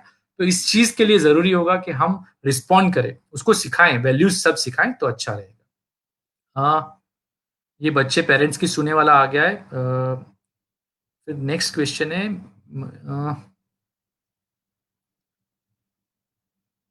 ओके, उमेश मोदी ने पूछा है बहुत अच्छा चीज कि मैं और मेरी वाइफ दोनों सब कुछ खाते हैं, बट मेरा 10 साल का बच्चा है जो बहुत चूजी हो गया है। How can we change his habit कि वो सब कुछ खाए? मोस्ट इंपॉर्टेंट थिंग, जैसे मैंने बोला था, वैसे एज अ पीडियाट्रिशियन मेरे पास जब मदर्स या फादर्स आते हैं ना फूड के लिए कि क्या चालू करें, क्या कब से सब कुछ खाना दे सकते हैं, तब मैं बोलता हूँ बच्चा 1 साल का होता है ना, तब से आप उसको अपनी थाली में से खिलाएं। आप उसको अपनी थाली में से खिलाएं। जब तक बच्चा बड़ा हो जाता है तब तक अगर पेरेंट्स एक दूसरे के साथ एक ही थाली में से खाते हैं तो उससे फायदा क्या होगा? आपका बॉन्डिंग बढ़ेगा। आप जो खा रहे हैं वही बच्चा खाएगा। आपकी लाइक्स डिसलाइक, अगर आपको पसंद नहीं है फिर भी आप खा रहे हैं, तो वो भी खाना चालू कर देगा। पर उसके लिए जरूरी होता है कि आप एक साथ फैमिली टाइम जो है उसमें डिनर टाइम, लंच टाइम साथ में ही है, तो अपनी थाली में से ही उसको खिलाते हैं। 10 years वो एज होती है जिस एज में लाइक डिसलाइक बहुत आती है, तो उस टाइम पे एज अ डॉक्टर मैं ये भी बोलूंगा कि जो फूड आपको ऐसा लगता है कि नहीं ये फूड उसे खाना ही चाहिए, जैसे मैं ये बोलूंगा कि बच्चों को दूध पीना चाहिए, ग्रीन लीफी वेजिटेबल्स खाने चाहिए, तो वो सब चीजें कंपलसरी आता है। कुछ चीजें ऐसी होती है कि जो अगर उसको पसंद नहीं, अगर बेटा सारे फ्रूट्स खाता है पर उसको सिर्फ एक गुआवा ही पसंद नहीं है, तो ज्यादा फोर्स करने की जरूरत नहीं है कि ठीक है, कई बार पर्सनल चॉइस जैसा आता है, पर बाकी सब चीजें वो ले रहा है, तो कुछ ज्यादा प्रॉब्लम नहीं है। हम उसको वेराइटीज में फूड अगर बना के देते हैं, मतलब मान लो कि एक पेरेंट ने बोला था कि मेरे बेटे को सब्जी में सिर्फ भिंडी की सब्जी खाता है और कुछ नहीं खाता, तो उस टाइम पे उसको अलग अलग टाइप की जो सब्जी थी वो थोड़ी थोड़ी देना चालू कर दिया। आज बेटे ने एक बाइट लिया, फिर दो लिया, फिर तीन लिया, ऐसे कर करके उसका सारी चीजें खाने का चालू हो गया था। तो वो एक आप कर सकते हैं। एंड सेकंड, जैसे मैंने कहा वैसे अपनी थाली में से खुद खिलाए। स्वाति पटेल बोल रहे हैं कि how can we tackle teenager kids. एक ही अगर टिप मुझे देनी हो टीनेजर किड्स के लिए, तो वो है लिसन टू योर किड्स। अपने बच्चों को सुने। बहुत अच्छी एक बुक है, how to talk to kids so they listen and listen so they talk. ये एक बहुत अच्छी बुक है जिसके अंदर टीनेजर्स के साथ किस तरह से डील करना चाहिए वो मिलेगा। तो ये बुक मैं आपको रिकमेंड करूंगा कि आप पढ़े। टीनेजर्स के साथ डील करना बहुत डिफिकल्ट है। मतलब जो बच्चा कल तक एकदम नॉर्मल, हम बोलते थे, मम्मी बोलती थी कि बेटा ये काम करो, वो तुरंत कर लेगा, आज वो आर्ग्यू करना चालू करेगा। क्यों? क्योंकि उसकी खुद की सेल्फ आइडेंटिटी चालू हो गई है डेवलप होना। उसे भी लगता है कि मैं कुछ हूं, मेरी भी कुछ वैल्यूज होनी चाहिए। तो इस टाइम पे इंपॉर्टेंट होगा, एक, उसको सुनो, और दूसरा, उसको इन्वॉल्व करो। ये बोला गया है कि जब आप बच्चों को सिखाते हैं तो सीखते नहीं, वो आपको देख के सीखते हैं। पर एक और चीज है जिससे बच्चे सीखते हैं, और वो है उसको इन्वॉल्व करने से। आप जो भी चीज कर रहे हैं उसमें अगर बच्चों को इन्वॉल्व किया तो वो आपसे जल्दी सीखना चालू कर देंगे। तो वो हम कर सकते हैं। ओके, नेक्स्ट, अनूप सिंह राजवत ये बोल रहे हैं कि बच्चों को ज्यादा से ज्यादा स्टडी करने के लिए क्या करें, क्योंकि जब बच्चे फ्री होते हैं तो टीवी के मोबाइल चालू कर देते हैं में लग जाते हैं, तो उनको पढ़ाई में कैसे ध्यान दें।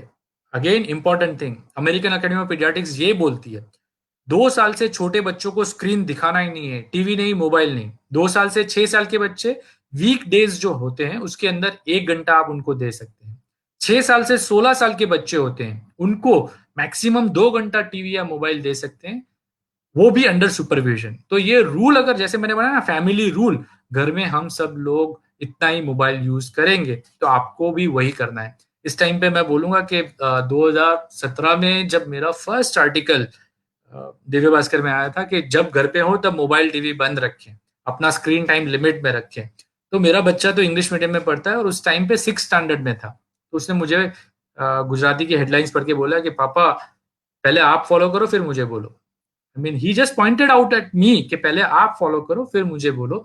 तो उससे मुझे ऐसा लगा कि अगर बच्चों को सिखाना है कि मोबाइल या टीवी का कम यूज करना है तो हमारा यूज कम करना होगा। और उसके लिए मैंने ऑलरेडी आपको ऐप बता दी है, स्क्रीन टाइम इन एंड्रॉइड आप डाउनलोड कर लें, और आईफोन में इनबिल्ट आती है। और उनको धीरे धीरे इंपॉर्टेंस जो है पढ़ाई का वो सिखाना जरूरी है। एक बच्चे ने मुझसे पूछा था कि मुझे पढ़ना, मतलब ऐसा जरूरी थोड़ा है कि पढ़ेंगे तो ही हम में नॉलेज आएगा। पर आजकल जो पढ़ाई होती है हमारी, उसमें से कई बार क्रिएटिव थिंकिंग आती है, क्रिटिकल थिंकिंग आती है, ये सब सीखने से फ्यूचर में काम आएगा। मुझे एक बच्चे ने ये भी पूछा था कि मैथ्स मेरे क्या काम का। आप जैसे मेरा बेटा तो मुझे रिपीटेडली बोलता है, जब उसने मेरी मार्कशीट देखी कि पापा आपके तो मैथ्स में 100 में से 100 आते थे, 75 आउट ऑफ 75, 150 आउट ऑफ 150 ऐसे आते थे, तो आपने मैथ्स क्यों नहीं लिया? और आपको बायोलॉजी काम में आया, वो मैथ्स कभी काम में नहीं आने वाला, तो क्यों आपको इतना ज्यादा इंटरेस्ट था? मैंने कहा बेटा मुझे मैथ्स आज काम कहाँ आता है। जब मैं हॉस्पिटल का हिसाब करना होता है तो अच्छे से कर लेता हूँ, जब मुझे रिटर्न भरना होता है तो मैं सीए से अच्छा से कर लेता हूँ। तो ये सब चीजें जो आप पढ़ रहे हैं वो आपको ऐसा लगेगा कि मेरे लिए काम का नहीं है, तो वो फ्यूचर में काम कहीं ना कहीं आएगा। हिस्ट्री जो बच्चे बहुत ज्यादा अच्छे से पढ़ते हैं, आई मीन मुझे हिस्ट्री पसंद नहीं थी, पर आज मुझे ऐसा लगता है कि अगर मुझे हिस्ट्री पता होती तो काफी ज्यादा चीजें ऐसी है जो मैं एंजॉय कर पाता। तो मेरा बच्चा ये कहता है कि मुझे हिस्ट्री बहुत पसंद है, तो ये मुझे क्या काम आएगी? मैंने कहा फ्यूचर में बहुत ज्यादा काम आ सकती है। तुम्हारा जो डेवलपमेंट होगा उससे कितना होगा वो तुम नहीं जानते, सो अपना इंटरेस्ट रखो। पर यस, रीडिंग हैबिट होना बहुत जरूरी है। ये देखा गया है कि अगर बच्चों को मिनिमम 30 मिनट्स डेली एक्सरसाइज और 30 मिनट्स डेली रीडिंग, ये दो हैबिट्स अभी से हम डाल दें तो वो बहुत ज्यादा अच्छा कर पाएंगे। तो स्टडी में जो बच्चे अच्छे नहीं कर रहे उनको एक्स्ट्रा रीडिंग की आदत डालो, उनको कॉमिक पढ़ने दो, उनको बुक्स पढ़ने दो। एक बार वो आदत पड़ जाएगी ना, फिर कुछ पढ़े बिना उनको नींद नहीं आएगी, तब वो स्टडीज में भी अच्छा कर पाएंगे। नेक्स्ट, ओके, बच्चों को कैसे बता सकते हैं कि पढ़ाई करें, हम प्रेशर करते हैं तो थोड़ा, लेकिन वो लिखने के लिए नहीं बैठते हैं, तो हम कैसे ट्रीट करना चाहिए? अगेन मैंने बोला, वैसे कई बच्चे ऐसे होते हैं कि उनको मैंने बोला ऐसे शेड्यूल बना के देना होगा। उनको पॉजिटिव थिंग्स भी ऐसे करने को बोलना होगा कि अगर बेटा तुमने ये स्टडीज इतने टाइम के लिए कर दी, then we will do next ये, फिर हम ये करेंगे, फिर हम जो कुछ भी करते हैं उसका शेड्यूल बना के रखेंगे। कोई कोई बच्चे ऐसे होते हैं, मैंने ये भी देखा है स्कूल में, काफी स्कूल्स में, एक दो स्कूल्स में मैं काउंसलर की तरह जाता हूँ इसलिए मैंने ये देखा हुआ है कि कोई बच्चे ऐसे होते हैं कि जो लिख के याद रखते हैं, कोई बच्चे ऐसा होते हैं जो सिर्फ पढ़ के याद रखते हैं, कोई बच्चे ऐसे होते हैं जो सिर्फ सुन के याद रखते हैं। तो आपको आइडेंटिफाई करना होगा कि आपका बच्चा किस तरह से याद करता है। ऑन एन एवरेज ये देखा गया है, मतलब 100 में से 70-80% बच्चे ऐसे होंगे जो रिपीटेडली लिखने से याद रखते हैं, इसलिए सब पेरेंट बोलते रहते हैं लिख लिख लिख। पर अगर ऐसा है कि मेरा बच्चा सुन के याद रख सकता है, मेरा बच्चा सिर्फ पढ़ के याद रख सकता है, तो आप ज्यादा फोर्स नहीं करें। स्टडी का इंपॉर्टेंस सबको देना जरूरी इसलिए होता है कि कोई भी फील्ड हो, आप किसी भी फील्ड में जाओ, किसी भी स्पोर्ट्स में जाते हो, कोई भी फील्ड में जाते हो, पर अगर आपकी स्टडीज है तो एक तरह से एक अलग रिस्पेक्ट मिलती है। मैं अपने बेटे को ये बोलता हूँ कि बेटा, काफी लोग ऐसे होंगे जो लेक्चर्स लेते होंगे पेरेंटिंग में या कुछ भी बोलते होंगे, पर जब एज अ डॉक्टर में जाता हूँ ना तो एक रिस्पेक्ट ज्यादा मिलती है। क्यों? क्योंकि वो एक डिग्री थी मेरे पास। तो जितना पढ़ाई आपने ज्यादा की उतना रिस्पेक्ट मिलता है। इसका मतलब बिल्कुल ये नहीं है कि जो पढ़े लिखे हैं वही पेरेंटिंग अच्छा करेंगे, कई बार तो वो भी नहीं कर पाते। पर अगर आप पढ़ते हैं तो आपका सोचने का नजरिया होता है वो ज्यादा अच्छा होता है, तो वो सिखाना जरूरी होता है। ओके। मेहुल ने पूछा है कि बच्चों को सेल्फ रिस्पॉन्सिबल कैसे बनाएं। सेल्फ रिस्पॉन्सिबल, कई बच्चे ऐसे होते हैं जो पहले से होते हैं कि नहीं, जो मैं करूंगा उसका मुझे रिजल्ट मिलेगा। वो रिजल्ट के लिए मतलब वो पॉजिटिव भी हो सकता है, नेगेटिव भी हो सकता है। अगर मैंने अच्छी पढ़ाई की, अच्छे मार्क्स मिलेंगे तो अप्रिशिएशन मिलेगा। अगर मैंने किसी से मारामारी की तो घर से क्रिटिसिज्म मिलेगा, डांट मिलेगी। तो बच्चे वो सीख जाते हैं। अगर वो नहीं सीखते तो उनको सेल्फ रिस्पॉन्सिबल बनाने के लिए इफेक्टिव कम्युनिकेशन, उसके साथ बात करना बहुत जरूरी है। अगर पहली बार बच्चे ने घर में से, एक बहुत अच्छा वीडियो था पर आज मैं आपको दिखा नहीं पाऊंगा, एक छोटे बच्चे ने अपनी मम्मी के पॉकेट में से 10 रुपये चुराए। चुराए इसलिए बोल रहा हूं कि उसने तो लिए थे, पर वो चुराना होता है क्योंकि बोला नहीं था मम्मी को और उससे कुछ लेके आ गया। वो पहली गलती जब की, अगर उस टाइम पे उसको बोला गया होता कि बेटा चोरी करना बुरी चीज है, हम ये चोरी नहीं करें, अगर तुम्हें पैसे चाहिए तो तुम मुझसे मांग सकते थे, तो वो बच्चा सीख जाएगा कि हाँ, अगर मुझे पैसे चाहिए तो मैं मांग सकता था। तो ये पहली गलती जब होती है उसी टाइम पे उसको करेक्ट करना बहुत जरूरी होता है। कई बार ये भी होता है कि वो बच्चे मजाक मजाक में ऐसा कुछ कर रहे होते हैं, पर स्टिल हमें उनको सिखाना जरूरी होता है कि जो सही है वो सही है, जो गलत है वो गलत है। तो गलत कभी भी आपको नहीं करना है। सेल्फ रिस्पॉन्सिबल बनाने के लिए दूसरा ये भी कर सकते हैं कि हम उनका अप्रिशिएशन जो करते हैं वो रिपीटेडली करें। कितने बच्चे ऐसे होंगे जो अभी टीनेज में हो गए और हम उनको बोलेंगे, अरे बेटा मैं यहाँ 10th फ्लोर पे रहता हूँ, लिफ्ट बंद है, मैं लेक्चर लेना था, मेरा लैपटॉप तो नीचे रह गया, जाना नीचे से लेके आ। बच्चा फटाक से लेके आ जाएगा, वो लेके आ जाएगा। उस टाइम पे अगर आपने उसको अप्रिशिएट किया कि बेटा थैंक यू यार, तू जितनी स्पीड में जाके लेके आया मेरे लिए बहुत काम का था, तो बच्चे को अच्छा लगेगा। पर वो लेके आ गया और आप अपना काम करने बैठ गए, दूसरी बार बोलोगे वो नहीं लेके आएगा। सिंपल चीज, पानी का ग्लास अगर आप बच्चे को भरने के लिए बोलते हैं और वो आपके लिए लेके आता है ना, तो स्माइल देके थैंक यू बोलना जरूरी होता है। मतलब वो इसलिए कि इससे उसको ऐसा लगेगा कि उसने कुछ किया है, उसका एप्रिशिएशन हुआ है। किसी को ऐसा लगेगा कि उसमें क्या है, बच्चे तो लेके आएंगे ना पानी पेरेंट्स के लिए, उसमें क्या, हम भी तो अपने पेरेंट्स के लिए करते थे, उसमें और आज में बहुत फर्क है। अगर आप ऐसा करोगे तो अंदर से उसको ऐसा फील होगा कि नहीं, पेरेंट ने अप्रिशिएट किया तो मैं दूसरी बार करूंगा। तो जो अच्छी चीज वो करता है उसको अप्रिशिएट करे, और जो बुरी चीज करता है उस चीज को क्रिटिसाइज करे, और बच्चे को ज्यादा क्रिटिसाइज नहीं करे, तो वो रिस्पॉन्सिबल ज्यादा बन सकते हैं। ओके। अब नेक्स्ट। ओके, बच्चे सब में बेस्ट हैं तो उनको अच्छे रास्ते पे कैसे लाए, विभूति शिंदे ने फिर से पूछा हुआ है। बहुत ही टैलेंटेड बच्चे होते हैं, गिफ्टेड बच्चे या जीनियस बच्चे ये होते हैं, तो जो ऐसे होते हैं कि सब चीजों में जैक ऑफ ऑल, जिसको हम बोलते हैं कि भाई उसको सब कुछ आता है, तो इन बच्चों के लिए मैं ये बोलूंगा कि छोड़ दो उनको अपने, उनके ऊपर ही। वो अगर अभी से सब में अच्छे हैं तो वो आगे जाके बहुत अच्छा अपने आप ही कर पाएंगे। हमें उनके लिए ज्यादा चिंता करने की जरूरत नहीं है। एक चीज सिर्फ यही होगी कि हमें एज ए पेरेंट थोड़ा सा उनको ये गाइड करना होगा कि तुम्हारा जो बेस्ट है वो क्या है, और उसमें तुम आगे बढ़ो। सिर्फ थोड़ा सा सपोर्ट देंगे तो वो जीनियस ही होते हैं ये बच्चे एकदम, और उनको आगे बढ़ने में प्रॉब्लम नहीं होगी। Next question. सर, हमारा बच्चा जब सूरत रहता है तो उसका व्यवहार, उसकी लैंग्वेज सही रहती है, और जब हम गांव में आते हैं तो ऑटोमेटिक उसका व्यवहार और उसकी लैंग्वेज चेंज हो जाती है, उसके लिए क्या करें? ओके। ये बहुत कॉमन है, ये आपका जो एनवायरनमेंट है उसकी इफेक्ट होती है। सी, आज बच्चा स्कूल में होता है तो स्कूल में मेरा बच्चा गाली नहीं बोलता, ऐसा हम बोलते हैं, पर घर पे आके बोलता है। क्यों? स्कूल में थोड़ा सा स्ट्रिक्ट डिसिप्लिन होता है, सब फ्रेंड्स ऐसे होंगे कि एक दूसरे के साथ नहीं कुछ ऐसा करेंगे। पर घर पे आके जो एनवायरनमेंट मिलेगा, आजू बाजू में फ्रेंड्स ऐसे मिल जाएंगे जो रिपीटेडली इस तरह का बिहेवियर कर रहे होंगे, तो बच्चे को लगेगा कि ये तो नॉर्मल चीज है। पर हमें जो डिजायर्ड बिहेवियर, अच्छा बिहेवियर है, उसको अगेन सेम चीज कि हमें बच्चे के साथ बात करके ये बोलना है कि नहीं, ये बिहेवियर जो है हमारे घर में चलेगा, ये नहीं चलेगा। तो उस टाइम पे थोड़ा सा उनसे क्लियर इंस्ट्रक्शन देना जरूरी है। जब हम देखते हैं कि घर पे आके या गांव में आके ऐसा बच्चा हो जाता है, तो हमें फाइंड करना है सोर्स क्या है, क्यों ऐसा होता है। स्कूल में जो बच्चा बराबर था वो घर पे भी बराबर रहना चाहिए, गांव में भी बराबर रहना चाहिए।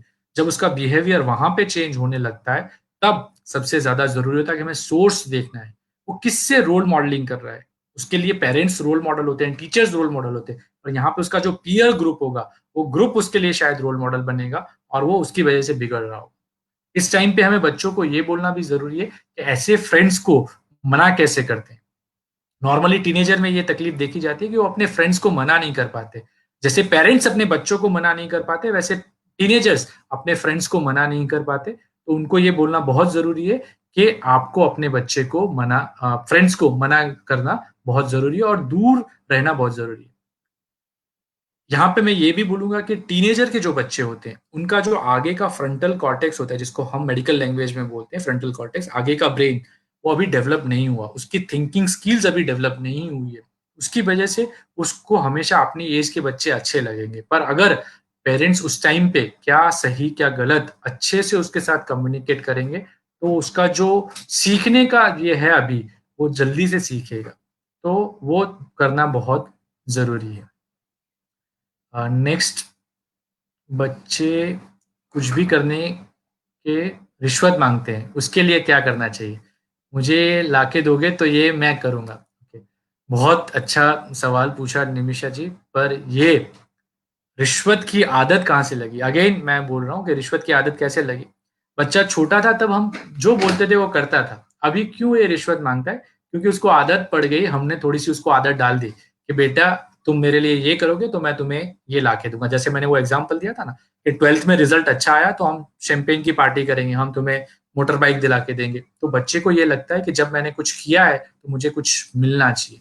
उस टाइम पे उससे ये बात करना भी बहुत जरूरी है कि बेटा नॉर्मल चीजें जो होती हैं, जैसे मैंने आपको वर्ड्स ऑफ अप्रिशिएशन जो बोला ना, वो भी आपके लिए एक गिफ्ट जैसा ही है। ऐसा जरूरी नहीं है कि हर बार आपको यही मिले। या जब ऐसा रिपीटेडली बच्चा करता है तो उस टाइम पे आपको पहले से वो काम जो कुछ भी करना है उस काम का लिस्ट बना के रखना है, और उस लिस्ट में ऐसा भी करना है कि हर चीज के पॉइंट रखने हैं कि भाई अगर चलो मान लो आपको ये काम के लिए साइकिल चाहिए थी, पर ये तो इतना छोटा काम है कि इसके लिए कुछ नहीं मिलेगा। साइकिल के लिए आपको 1000 पॉइंट चाहिए और इस काम के तो 2 पॉइंट ही मिलेंगे या 10 पॉइंट ही मिलेंगे। वो हमने पहले से डिस्प्ले करके रखा है, और वो जब वो देखेगा कि नहीं मुझे अर्न करना है कुछ भी, तो मुझे उसके अप्रोप्रिएट काम करना पड़ेगा, तब ये हो पाएगा। नॉर्मली छोटी छोटी अगर रिश्वत वो मांगते हैं, जैसे कि मुझे चॉकलेट दे दो, बुक दे दो, तो वो ठीक है। पर अगर रिपीटेडली वो होता है तो उन्हें ये सिखाना जरूरी है कि भाई नहीं, ये आपका काम था। जैसे हम कभी ये बोलते हैं कि बेटा हमने आपको पढ़ाया लिखाया तो हमने आपके लिए ये कि आप हमें रिश्वत दो, हम ऐसा नहीं बोलते हैं। तो आपको भी ये नहीं बोलना है, और वो आपको फॉलो करना है।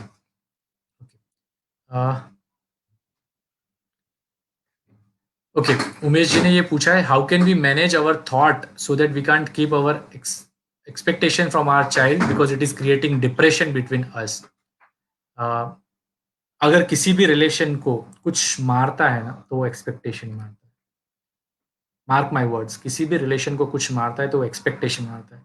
क्या कभी ऐसा हो गया कि मेरा बेटा आज फेल हो गया, मतलब तू मेरा बेटा नहीं, हम ऐसा बोलेंगे? और वो फेल हो गया इसलिए वो मेरे एक्सपेक्टेशन पे बराबर नहीं आया, इसलिए हमें बुरा लगता है। लोग क्या बोलेंगे, हमें ये चिंता होती है। तो इस टाइम पे हमें सबसे ज्यादा वो चीज को याद करना है कि जब बच्चा छोटा था तब हमने उससे कुछ भी एक्सपेक्ट नहीं किया था, पर उसकी एक स्माइल, उसका पहला वर्ड, उसका पहला चलना, वो देख के हमें अच्छा लगता था।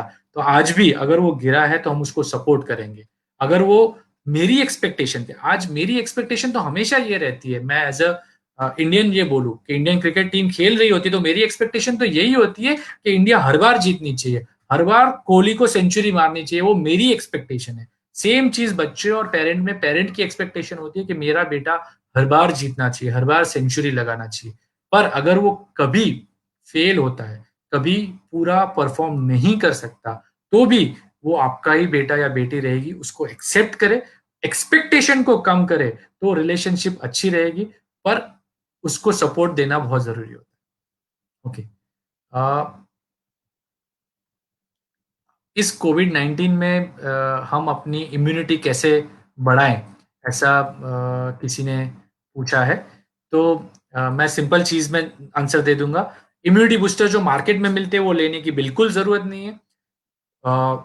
बैलेंस डाइट लेना जरूरी है, जिसमें vitamin, minerals, water, carbohydrate, protein, fat सब अच्छे से हो। आपका बच्चा अगर 5th 6th स्टैंडर्ड में है तो उसको ये बैलेंस डाइट अपने स्टडी में आएगा। सिर्फ इंपॉर्टेंट ये पानी जो वो मिस करते हैं, हर घंटे बच्चे को 1 गिलास पानी पीना जरूरी है।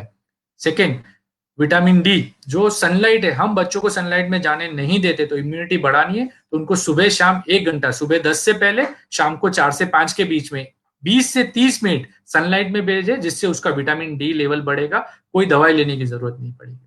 Nutrition, green leafy vegetables, dry fruits, milk, ये सब में से जिंक, आयरन, कैल्शियम ये ज्यादा मिलेगा, जिससे उसकी इम्यूनिटी ऑटोमेटिकली बढ़ेगी। किसी ने ये भी पूछा है कि हैंड राइटिंग इम्प्रूव करने के लिए क्या करना है, तो उसके लिए प्लीज अपने टीचर की हेल्प लीजिए। एज अ पेरेंटिंग टॉक में मैं ज्यादा नहीं बोलूंगा, पर आप उनको अलग अलग बुक्स दे सकते हैं, जिसमें से वो कर्सी राइटिंग, कैलीग्राफी ये सब सीख सकते हैं, पर टीचर ज्यादा अच्छे से बता पाएंगे।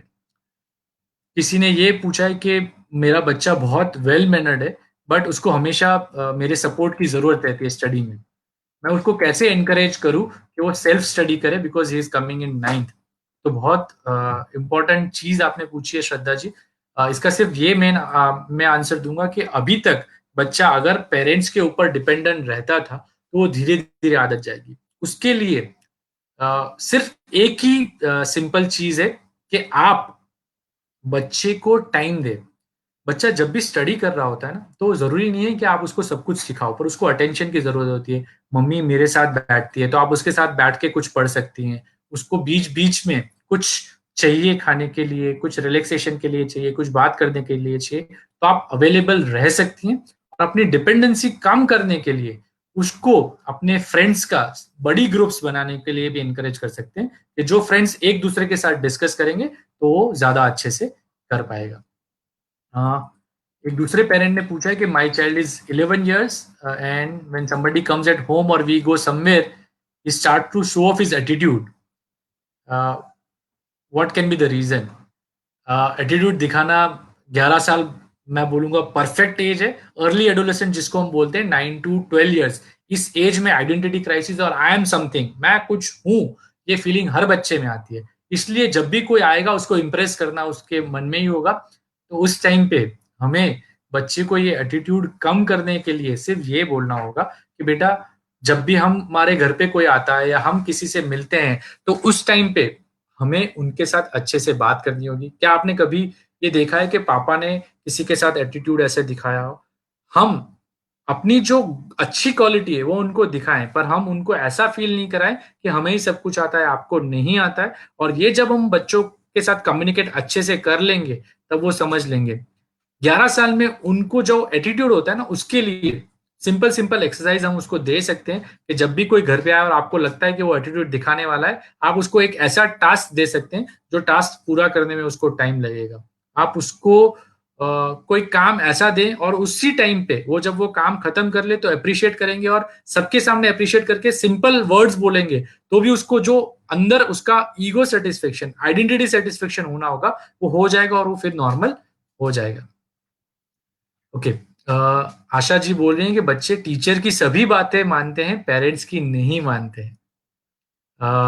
मैं यहाँ पे थोड़ा सा आपको ये बोलूंगा कि नॉर्मली ये होता है कि बच्चे जब भी स्कूल में होते हैं, तो टीचर्स इधर उनके लिए रोल मॉडल होते हैं, या तो टीचर से थोड़े डरते होते हैं। उन दोनों चीजों की वजह से वो टीचर के कंट्रोल में रहते हैं। I really appreciate all the teachers. मतलब मेरे 2 बच्चे हैं, और कई बार, मतलब इतनी ज्यादा पेरेंटिंग की बात करने के बाद भी कई बार ऐसा हुआ है कि आई लॉस्ट माई टेम्पर, मैं अपने बच्चे से गुस्सा हो गया हूँ कभी कभी। तो टीचर्स जो अच्छे टीचर्स हैं, I still remember my teacher, जो मेरे स्कूल के टीचर थे, Manisha teacher, she use to smile वो कभी भी गुस्सा नहीं होती थी और इसलिए वो मेरी हमेशा फेवरेट रहती थी। तो ऐसा ही बच्चों की है कि बच्चों को अगर आप उनको क्रिटिसाइज नहीं करेंगे, आप उनको अप्रिशिएट अच्छे से करेंगे और एक सिंपल सी स्माइल लेके, मतलब जब भी कुछ भी खराब लगे ऐसा, तब हमें सिर्फ स्माइल देना है और कुछ नहीं बोलना है और फिर उसका रीजन देना है। बच्चों को हम होता यही है कि ज्यादातर मदर्स ये होता है कि बच्चों को बेटा तुम्हें ये करना है, तुम्हें वो करना है, ये सब एडवाइस देती रहती है और बच्चों को कई बार वो पसंद नहीं आता, तो उनकी वजह से उनके लिए वो एक विलन जैसे हो जाते हैं। तो इसमें मैं पेरेंट्स को ये बोलूंगा कि आप बच्चों को जब भी आप चाहते हैं कि बच्चे आपकी बात माने तो तीन चीजें करनी है। पहली, एक उनको टाइम देना है। टाइम कौन कौन सा? एक अर्ली मॉर्निंग। आप देखो सुबह जब बच्चा उठता है उस टाइम पे अचानक से आप उसको उठाओगे वो चिड़चिड़ा हो जाएगा। तो उस टाइम पे सबसे ज्यादा जरूरी ये होता है कि हम उसको हक दें, एक फिजिकल टच जो मैंने बोला था वो, उसको टच किया हमने, थोड़ी देर उसके साथ बैठे रहे, थोड़ा टाइम दिया और फिर उसको उठाया, फिर उसके साथ बात की। दूसरा ऑलरेडी मैंने बीच में बोल दिया था कि जब वो स्कूल से वापस आता है वो 15 मिनट, और लास्ट थर्ड टाइम होता है bed time, story time. 15 minute का वो टाइम अगर हम बच्चों को देते हैं तो हमारा कम्युनिकेशन अच्छा होगा, हमारे एक दूसरे के लिए फीलिंग्स अच्छी होगी और फिर बच्चा आपको भी ज्यादा पसंद करना चालू कर देगा।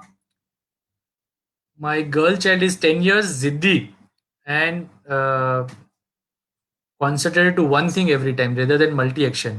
Every time we have to instruct to even routine work. मैंने जिद के लिए पहले भी आगे एक दूसरा एग्जांपल आया था, उसमें बोला था कि जो भी बच्चे जिद्दी होते हैं उनको ये जिद सही है या गलत है वो हमें रीजन के साथ समझाना है।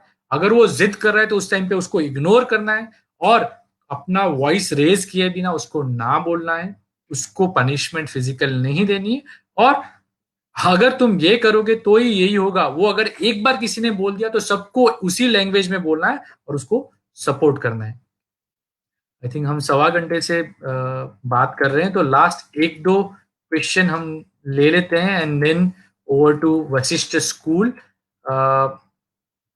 नेक्स्ट है, जब पढ़ने बैठता है तो कंटिन्यू नहीं बैठता, 10 मिनट में पानी पीने है उससे करता है खड़ा हो जाता है। ओके, कनील ने पूछा है कि मेरा बच्चा 10 मिनट एक साथ बैठता नहीं है और 10-10 मिनट में खड़ा हो जाता है, तो उसके लिए टिप्स। अगर बच्चा पानी पीने के लिए खड़ा होता है उसके बाजू में पानी की बोतल रख दो, सॉल्यूशन हो गया।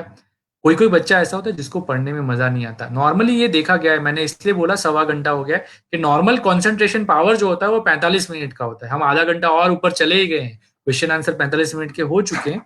अब कंसंट्रेशन कई बार ऐसा होता है सबका रहेगा नहीं, तो बच्चा जब भी पढ़ने बैठता है तो उसका रूम इस तरह का होना चाहिए कि वो बेड पे बैठ के नहीं पढ़ रहा, वो डाइनिंग रूम में बैठ के नहीं पढ़ रहा, वो अपने स्टडी रूम में बैठ के पढ़ रहा है। वहां की जो लाइट है, एम्बियंस है, एनवायरमेंट है, साउंड है, वो सब कुछ परफेक्ट है, तो उसको उस टाइम पे मजा आएगा। बच्चे को हमें स्ट्रेचिंग बीच बीच में आधे घंटे पे, कोई कोई बच्चा ऐसा होता है जो 30 मिनट में, कोई बच्चा 45 मिनट का उसका एट अ स्ट्रेच पावर होता है, तो इन बच्चों को हमें ये बोलना होगा कि 30 मिनट के बाद 5 मिनट का ब्रेक लो, जो भी करना है वो कर सकते हैं, वापस 30 मिनट की पढ़ाई, फिर 5 मिनट का ब्रेक, और जो हमारा स्टडी टाइम है वो 2 घंटे का अगर है तो वो 2 घंटे का ऐसे 30-5 के ब्रेक में हम ले सकते हैं। बीच में किसी किसी बच्चे को पानी पीना है, किसी को कुछ खाना है तो दे सकते हैं। कोई कोई बच्चा एंजॉयमेंट करने के लिए, मतलब कोई बच्चे मैंने देखे हैं कि जो म्यूजिक सुनते सुनते पढ़ सकते हैं। मतलब मैंने ये देखा है कि मैं जब छोटा था तब अगर मुझे मैथ्स करना है तो मेरे कान में अगर म्यूजिक जा रहा है तो मुझे मजा आता था। तो अगर आपका बच्चा इस तरह से पढ़ सकता है, अगर आपको लगता है कि डिस्ट्रेक्शन नहीं हो रहा, तो आप ऐसे भी उसको पढ़ने दे सकते हैं। जयश्री ने पूछा है कि we both are working parents, doctor हैं हम और अपने बच्चे के साथ टाइम नहीं निकाल पा रहे हैं, तो ये हमारे करियर का स्ट्रगलिंग फेज है एंड हम देख रहे हैं कि हमारा बच्चा किस तरह से स्ट्रगल कर रहा है, तो आप कैसे हेल्प करोगे। तो डॉक्टर जयश्री, मैं आपको यही बोलूंगा कि दोनों का टाइम, करियर अभी स्ट्रगलिंग फेज में होना है, आपको अपना करियर बनाना है, but don't miss this period. एक बार बच्चे बड़े हो गए फिर ये पीरियड नहीं आने वाला। क्या फर्क पड़ेगा अगर आप जो एक साल बाद अपनी कैरियर में पिक पे पहुंचेंगे। मैं आपको एक सिंपल एग्जांपल दे रहा हूं कि मैं सूरत पीडियाट्रिक एसोसिएशन में मेंबर हूं, हम लोग 300 से ज्यादा डॉक्टर हैं। अब मेरी कैरियर एज अ पीडियाट्रिशियन है, तो मैं दिन के 50 पेशेंट देखता हूँ और मैं खुश हूँ। और अगर मेरा टारगेट है कि मुझे दिन के 100 पेशेंट देखने तो मैं खुश नहीं होऊँगा, उसके लिए मुझे ज़्यादा मेहनत करनी होगी। तो फिर होगा क्या, मैं जो घर पे टाइम देना है वो नहीं दे पाऊँगा। आज ऐसा होता है कि इतने 15 साल के एक्सपीरियंस के बाद अगर मैं बोलूँ कि मैं सिर्फ 50 पेशेंट देखता हूँ तो मेरे जूनियर्स बोलेंगे सर हम लोग तो 70 पेशेंट देख लेते, हम 80 देख लेते, हम 100 देख लेते। तो मैं अगर उससे कंपेयर करूंगा तो मैं खुश नहीं रह पाऊंगा। मुझे कहीं ना कहीं अपने करियर में एक डिसाइड करना पड़ेगा कि मेरे लिए ज्यादा इंपॉर्टेंट क्या है। पहले ये एक टाइम था, मैं आज भी अपने बच्चे से बात कर रहा था, तब बताता था कि पहले 5 साल मेरी लाइफ के ऐसे था जब मैं अल्टरनेट नाइट हॉस्पिटल में रहता था, और आज मैं 7:30 बजे घर आ जाता हूँ रात को। उसके बाद मैं रात को नहीं जाता हूँ। क्यों? क्योंकि मेरे दोनों बच्चों को मैं टाइम दे रहा हूँ। तो आपको अपनी प्रायोरिटीज डिसाइड करनी है कि आपके लिए प्रायोरिटी क्या है, कैरियर, बच्चा। अगर बच्चा प्रायोरिटी है तो दोनों को प्रायोरिटी देनी है। आज के जमाने में ऐसा नहीं है कि सिर्फ वाइफ अपना टाइम दे, हस्बैंड को भी टाइम देना है। तो आप अपना शेड्यूल बना सकते हो। मेडिकल फील्ड से आप हो और आपने पूछा है, इसलिए मैं आपको बोल सकता हूँ, आपने अपनी स्पेशलिटी नहीं लिखी है। पर एक पेरेंट 10 to 5 काम कर सकता है, दूसरा पेरेंट 2 to 9 काम कर सकता है। दोनों पेरेंट 8-9 घंटे काम कर रहे हैं, पर जो 10 to 5 काम कर रहा है वो 10 to 1 घर पे है तो बच्चे को टाइम दे पाएगा। और जो 10 to 5 काम कर रहा था वो 5 बजे के बाद घर पे, तो बच्चे को टाइम दे पाएगा। तो इस तरह से आप ले सकते हैं कुछ भी। रुमित शाह ने लिखा है sir please consider my question, but Rumit ji इतने ज्यादा क्वेश्चन आए हैं कि आपका क्वेश्चन कहाँ चला गया वो दिख नहीं रहा। सो सॉरी, चैट में धड़ाधड़ मैसेजेस आ रहे हैं। लास्ट क्वेश्चन मैं लूंगा क्योंकि ऑलरेडी मैंने कहा वैसे 1.25 घंटा हो गया है। ओके, रुमित जी का क्वेश्चन स्क्रीन पे आ गया। How to motivate students for their self assessment. हाँ रोहित जी, सेल्फ असेसमेंट के लिए मोटिवेट करने के लिए सबसे ज्यादा इंपॉर्टेंट होता है, आप पहले तो खुद लिस्ट बनाओ बच्चों की कि उनकी क्या क्वालिटीज हैं। जो क्वालिटीज हैं वो आप देखो। उसके बाद उसकी जो भी क्वालिटीज हैं उस क्वालिटी में, जब भी मान लो कि मेरा बेटा ड्राइंग अच्छा करता है, वो मैंने देख लिया, अब उसको इस क्वालिटी को मुझे बढ़ावा देना है। मेरा बच्चा क्रिकेट अच्छा खेलता है, मुझे उस क्वालिटी को अच्छा आगे बढ़ाना है। तो मैं क्या करूंगा, जब भी वो कर रहा है, ड्रॉ कर रहा है, तो मैं उसको देखूंगा। देखने के बाद मैं उसका रियल अप्रिशिएशन करूंगा। बेटा आज तूने जो सन और नेचर की ड्राइंग बनाई बहुत अच्छी थी। बेटा आज तूने जो क्रिकेट में शॉट मारा बहुत अच्छा था। हम ये करेंगे और उसके साथ साथ उसको ये बोलेंगे, बेटा क्या इसमें तुम थोड़ा बेहतर कर सकते थे? क्या तुम्हें लगता है कि तुमने जो ड्रॉ किया है उसमें क्लैरिटी है? क्या तुम्हें लगता है कि जो ड्राइंग में कलर कॉम्बिनेशन तुमने यूज किया है उससे भी अच्छे तुम यूज कर सकते थे? क्या तुमने जो कवर ड्राइव मारी उससे अच्छा तुम लॉन्ग ड्राइव पे शॉट मारते तो ज्यादा अच्छा हो सकता था? तो अगर हम उसको ऑप्शन देंगे, उसका जो कुछ भी है वो देंगे और उसको मोटिवेट करेंगे कि बेटा तू खुद ही अपना सॉल्यूशन निकाल, तो बिलीव मी उन लोगों में इतनी ज्यादा अच्छा पोटेंशियल होता है कि वो इस चीज को बहुत अच्छे से कर पाएंगे। सो आई होप कि मैंने आपका क्वेश्चन ले लिया है। And thank you so much. Now over to Vashishtha group of school. अगर उनको कुछ बोलना है तो ठीक है।